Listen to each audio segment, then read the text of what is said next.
शाह पीड़ित परिवार से भी मुलाकात। पहलगाम हमले के आतंकियों के स्केच जारी, सूत्रों के मुताबिक पश्तो बोलने वाले 2 आतंकी और 2 स्थानीय, ऑपरेशन अब तेज।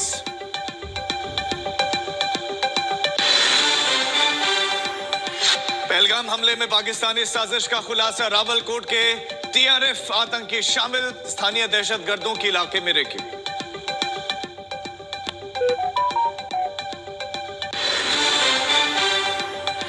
हालात पर सरकार की नजर, अमित शाह की कश्मीर से वापसी के बाद CCS बैठक, राजनाथ सिंह की सेना प्रमुखों से बैठक। पहलगाम हमले को लेकर कश्मीर भर में लोगों का आक्रोश, सड़कों पर उतरी महबूबा मुफ्ती, कश्मीर में बंद के ऐलान पर पसरा सन्नाटा।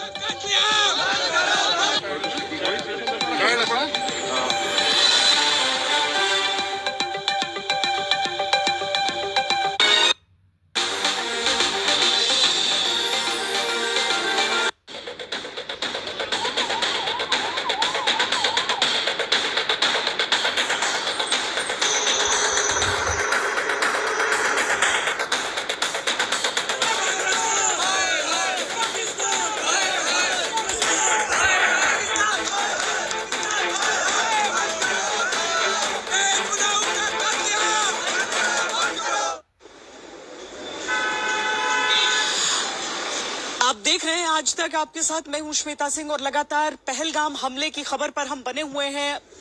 गृह मंत्री अमित शाह का कश्मीर दौरा इस समय चल रहा है। वो यहां पर आकर उन्होंने जो मृतक हैं उन्हें श्रद्धांजलि दी, जो पीड़ित हैं उनके परिवारों से मुलाकात की और अभी पहलगाम में वो ग्राउंड पर जानकारी हासिल कर रहे हैं कि यह हमला आखिर हुआ कैसे, चूक अगर हुई तो हुई कहां पर, और तैयारियां अगर आगे, बंदोबस्त अगर दुरुस्त करने हैं तो आगे करने कैसे हैं। जिसके बाद वो सीधे दिल्ली के लिए रवाना हो जाएंगे जहां कैबिनेट कमेटी ऑन सिक्योरिटी की बैठक होनी है। तो ये सारी चीजें हैं। इन सब के बीच बड़ी खबर एक और ये है कि स्केच जारी कर दिया गया है, स्केच जारी कर दिया गया है उन आतंकियों का। और जानकारी जो हमें हासिल हो रही है उसके अनुसार जो सुरक्षा एजेंसी हैं उन्हें इस बात का इल्म है कि ये आतंकी जो स्थानीय है वो कौन है, क्योंकि पाकिस्तानी आतंकी और साथ में स्थानीय जो उन्हें सहायता है उसकी भी बात हो रही है। लेकिन आपको इन सब के बीच वो बदला हुआ जम्मू कश्मीर नजर भी आएगा जहां पर आज अलग अलग हिस्सों में प्रोटेस्ट हो रहे हैं। इस आतंक के विरुद्ध, इस कायराना कार्रवाई के विरुद्ध आपको हर जगह न केवल राजनीतिक मोर्चे बल्कि आम लोगों का जो गुस्सा है वो भी फूट रहा है कि किस तरीके से निर्मम हत्या उन 28 निर्दोषों की कर दी गई। पर्यटन पर आधारित है ये राज्य पूरी तरीके से, और पहली बार इस तरीके से हुआ है कि इतने बड़े पैमाने पर पर्यटकों को निशाना बनाया गया है। मेरे साथ हमारे 2 संवाददाता इस समय जुड़ रहे हैं, जितेंद्र बहादुर सिंह और साथ में मंजीत नेगी। जितेंद्र, पहले आप बताएं, NIA की एक टीम यहाँ पर पहुंच चुकी है, दूसरी टीम को भी यहाँ पर पहुंचना है और उसके बाद यहाँ पर पूरी जानकारी उन्हें हासिल करनी है। ये स्केचेस जो जारी हुए हैं इसके साथ किस तरह की जानकारियां अभी साझा की जा रही हैं, जितेंद्र? देखिए श्वेता, अभी जो शुरुआती दौर में इसके जारी किया गया है, जो पर्यटक वहां पर थे, इसके साथ ही जो लोकल्स वहां पर थे उनसे पूछताछ करके जो सिक्योरिटी एजेंसीज हैं उनकी तरफ से ये पूरा इसके जारी किया गया है।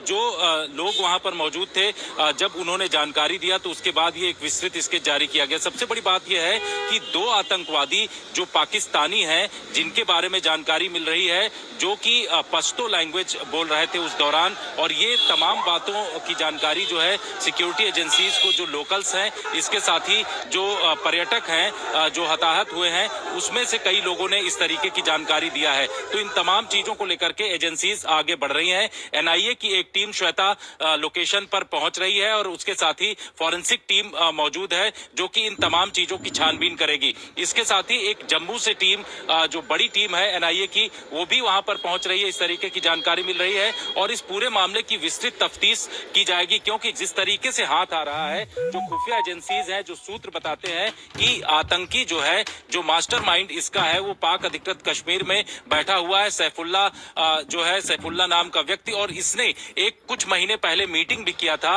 रावलकोट में, ऐसी जानकारी मिल रही है। तो पहलगाम में जो ये हमला हुआ है, इसके पीछे किसी न किसी रूप में पाकिस्तान और पाकिस्तान की खुफिया एजेंसी ISI और वहां पर जो बैठे आतंकी संगठन है, उनका हाथ दिखाई पड़ रहा है। ऐसे में जांच एजेंसीज जो हैं, वो इस पूरे मामले को लेकर के अब आगे बढ़ेंगी। NIA को जो है जल्द ही इस पूरे मामले को लेकर के नोटिफिकेशन केंद्रीय गृह मंत्रालय की तरफ से जारी किया जाएगा और NIA को ऑफिशियली इस पूरे केस को सौंपा जाएगा। उससे पहले NIA की टीम ग्राउंड पर पहुंची हुई है और तमाम चीजों की छानबीन कर रही है। केंद्रीय गृह मंत्री आज शाम को जब यहां पर पहुंचेंगे, तो उसके बाद CCS की जो बैठक हो रही है, उसके बाद इन तमाम चीजों का निर्णय लिया जाएगा कि आगे किस तरीके का एक्शन होगा। लेकिन श्वेता, आपको बता दें कि इन तमाम इलाकों में जो कि जंगल वाले इलाके हैं, उसके लिए सिक्योरिटी फोर्सेज ने एक बाकायदे जो उनके पास फोलिएज पेनिट्रेटिंग रडार है, उसको लगाया है, जिससे कि जो आतंकी इन जंगलों में जाकर के छिप गए हैं या फिर पहाड़ी इलाकों में, उनको ढूंढा जा सके। तो एक बड़ा प्लान और एक अभियान इस वक्त चलाया जा रहा है, जिससे कि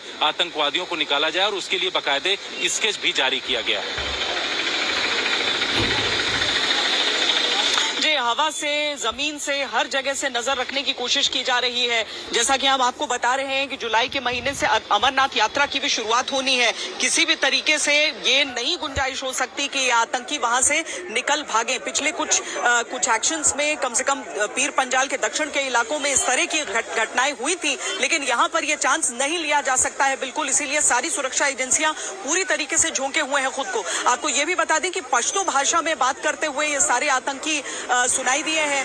ये बड़ी खबर इस समय की है। जितेंद्र भी ये जानकारी दे रहे थे, और ये जो बड़ी खबर इस हिसाब से हो जाती है कि ये आतंकी कहाँ के हैं, कहाँ से आए हैं, उसके बारे में बहुत बड़ी जानकारियां हासिल हो सकती हैं।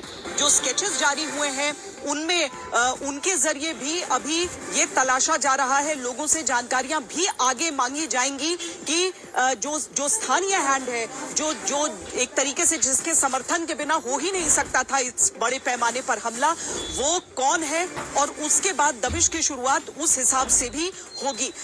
इसके साथ ही और भी जानकारियां आपको हम दे दें, क्योंकि राजनीतिक तौर पर भी बड़ा मुद्दा हो जाता है, तो अभी जरूरी होगा कि CCS के बाद सरकार की तरफ से उन सभी विरोधी पार्टियों को भी, विपक्ष को भी ब्रीफ किया जाए इस पूरे हमले को लेकर। इससे पहले भी विपक्षी नेताओं की तरफ से कहा गया है कि उन्होंने स्वयं इस बारे में जानकारी ली है। अशरफ वानी हमारे साथ हैं। अशरफ, यहाँ भी हम प्रोटेस्ट देख रहे हैं, और जो हम कह रहे हैं ना कि एक बदला हुआ, जब कश्मीर की बात हम करते हैं, वहां पर हम देखते हैं कि आम लोग भी प्रोटेस्ट करते हैं। आज स्कूल बंद है, लेकिन